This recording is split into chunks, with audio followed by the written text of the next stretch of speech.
Hi, this is Sharon from craftyandcreativeideas.blogspot.com. I'm here to bring you one of my Wow That's Cool videos from my series. This one is going to be a gift box, and it's done with the You're Wonderful stamp set and with the Stampin' Up! Gift box for a sweet friend. And you could use this for cupcakes, you could use it for if you're a mom or a grandma and you want a candy box and not make it quite so fancy, you could do that. There's numerous things you can do with this. It's a cool size. It's a 4x4 box. I'll just show you some of the details of it before we start making the box.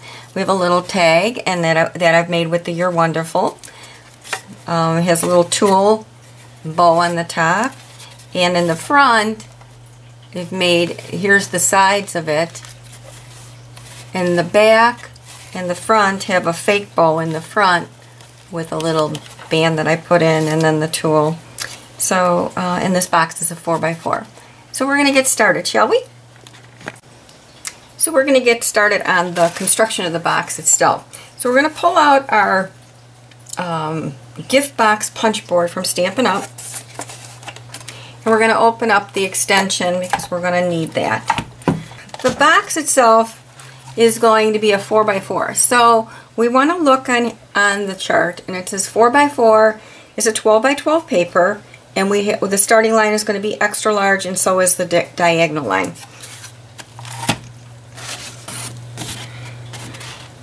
This is a Christmas paper, but not all the sheets have to be for Christmas. I love the brown with the gold stripes here. So I line it up with the extra large, and now we have, I'm going to show you first, we have a vertical, then we have the horizontal, and we have a diagonal. We're going to need to hit all of those. So what we want to do first is we're going to punch. I'm getting my stylus because it's actually a lot easier to, when it's a thicker paper, it's easier to use than the score knife that comes with this. So first we're going to go vertical on the extra large. Then we're going to go horizontal. And you're going to have to really push hard into this paper if you use the same paper. And then we want to take the diagonal with the extra large up to the line that we had made. You'll see it's going to form a triangle shape in here. And I already punched. So now we're going to do the same thing. We're going to punch, score vertical, horizontal, and on the angle. Turn again to the extra large, vertical, horizontal, and on the angle. Did I punch? No, I have to punch still. And then we want to turn again, extra large. I'm going to punch first. We're going to go vertical, horizontal,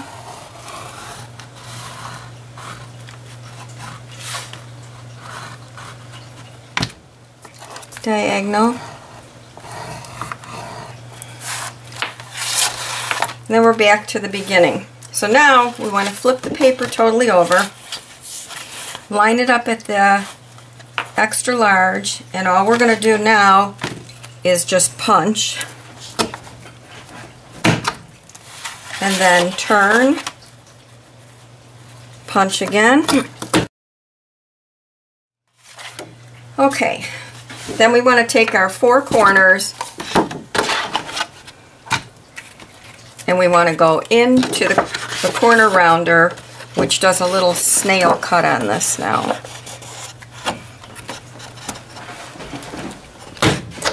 So in all four corners. So on your fold lines now, you're going to fold and score all the way around. And I'm going to stop the camera go all the way around and do this to save time.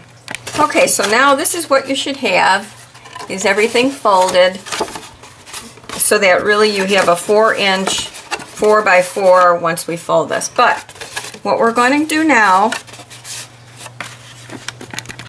we want to come to the triangular parts, and there's another where you did the diagonal. We're going to come in there and we need to pinch those seams.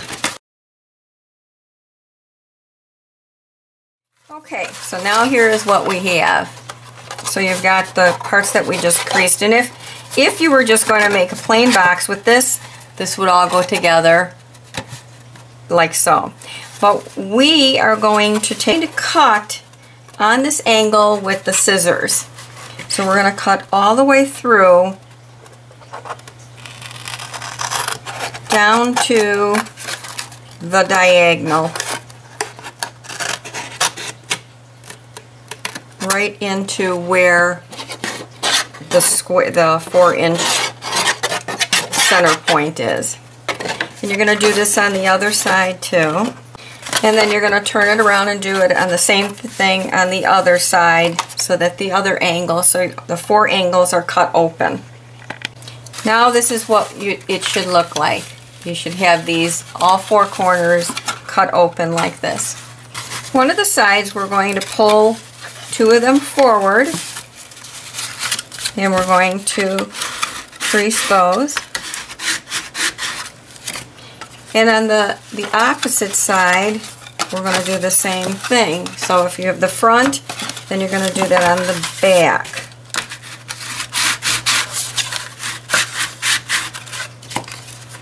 The 2 sides, the front is we've bent these forward. On the opposite 2 sides is where we're going to put sticky tape here and here. And I'm going to turn the camera off a second while I grab my sticky tape. Okay, once you have put sticky tape on these edges, on the 4, then take a couple little strips, like you don't have to do the whole side, but maybe like a little 1-inch pieces on each of the corners too. Okay, then we're going to rip this off. When you bend forward, then you're going to have to match up the side, and then you're going to press it on the inside of the box. I'm just finishing up the last side. Okay, so now what we have, you should have a box that looks like this with 4 flaps sticking out. Okay, and those flaps are going to come forward on each of those 2 sides. And the sticky tape should be holding the 4 inside. They should be stuck to the sides real well. Okay, once you have those all folded, we're going to take our tool and we're going to come around. I want to bring this through the side that is going to have the flaps on the front, is the side that I want to bring this up through.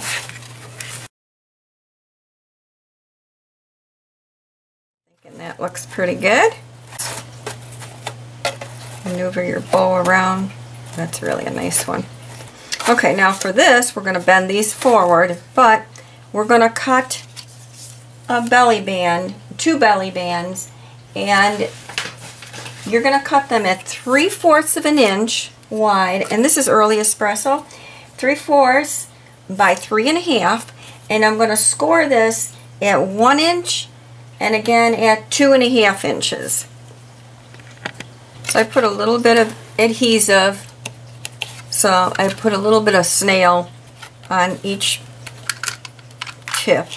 Once you score these, then I took a little sticky strip and put a small piece on the inside of each of the strips, and then you're going to attach the strip.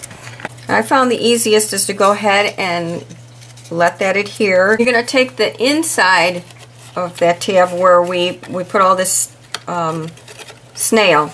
But you're going to turn it and put a piece of sticky strip on that early espresso piece, the outside, and then when I slide this in, it's going to have something to stick to. This will stick to this, but the sticky strip will stick to the bottom of the box better. Okay. And then we're going to do the same thing on the other side. Now we will go on to making the tag.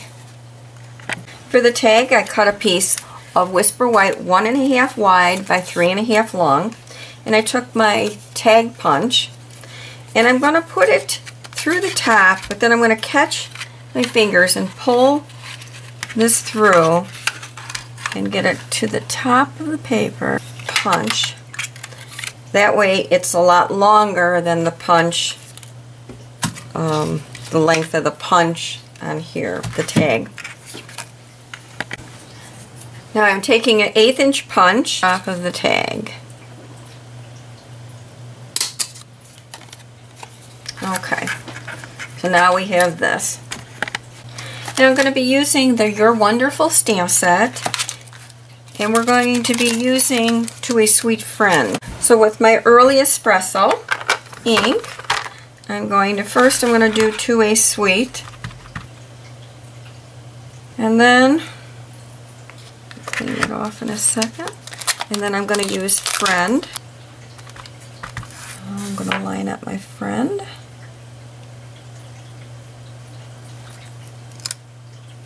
Okay, the little flowers, and I'm going to put those down in the corner. I want to go this way.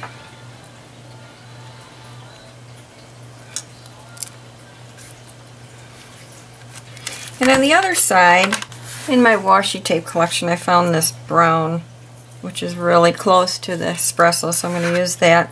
I'm just going to put a little bit on the bottom of the tag, and then I'm just going to trim it off.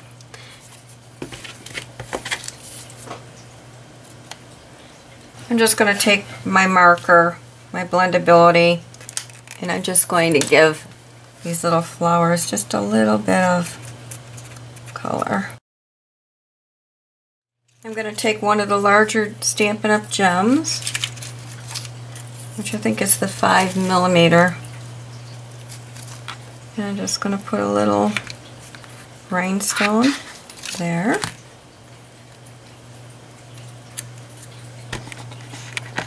And I'm going to take a little bit of the espresso baker's twine,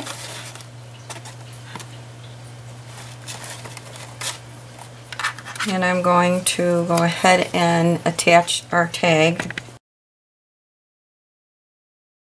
Once you hide that under there,